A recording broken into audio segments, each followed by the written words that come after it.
بسم اللہ الرحمن الرحیم۔ حدیث مبارکہ کا مفہوم ہے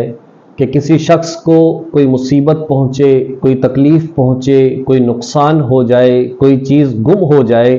جس کی وجہ سے اس کا دل انتہائی غمگین ہو، رنجیدہ ہو، تو اسے چاہیے کہ وہ انا للہ و انا الیہ راجعون پڑھے اور اس کے بعد اللہم اجرنی فی مصیبتی واخلف لی خیرا منہا یہ دعا پڑھ لے تو حدیث مبارکہ کا مفہوم ہے کہ اللہ تبارک و تعالی اس سے بہتر چیز اس کو عطا فرماتا ہے اور اس کے غم کو اللہ دور کر دیتا ہے۔ حضرت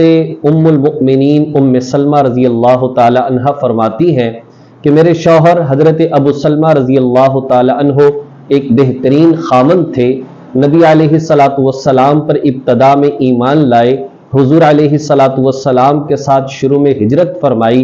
جب ان کا انتقال ہو گیا تو میں نے سنت سمجھتے ہوئے اس دعا کو پڑھ لیا، انا للہ و انا الیہ راجعون، اللہم اجرنی فی مصیبتی واخلف لی خیرا منہا۔ لیکن میرے دل کے اندر بار بار یہ بات آتی رہی کہ سنت سمجھ کر پڑھ تو لیا ہے لیکن حضرت ابو سلمہ سے بہتر خامد مجھے کیسے مل سکتا ہے جو ہر حوالے سے، ہر لحاظ سے میرا خیال کرنے والا۔ لیکن پھر وہ وقت آتا ہے کہ نبی پاک صلی اللہ علیہ وسلم سے میرا نکاح ہوتا ہے اور پھر مجھے یہ بات سمجھ میں آتی ہے کہ امام الانبیاء سید الکونین حضرت محمد مصطفیٰ صلی اللہ علیہ وسلم یقینی طور پر حضرت ابو سلمہ رضی اللہ تعالی عنہ سے بہتر نہیں بلکہ بہت بہتر ہیں۔ پھر مجھے حدیث مبارکہ اور سنت رسول اور اللہ تبارک و تعالیٰ کے حکم کی حکمت سمجھ میں آئی۔ نتیجہ یہ نکلتا ہے کہ ہمیں بعض اوقات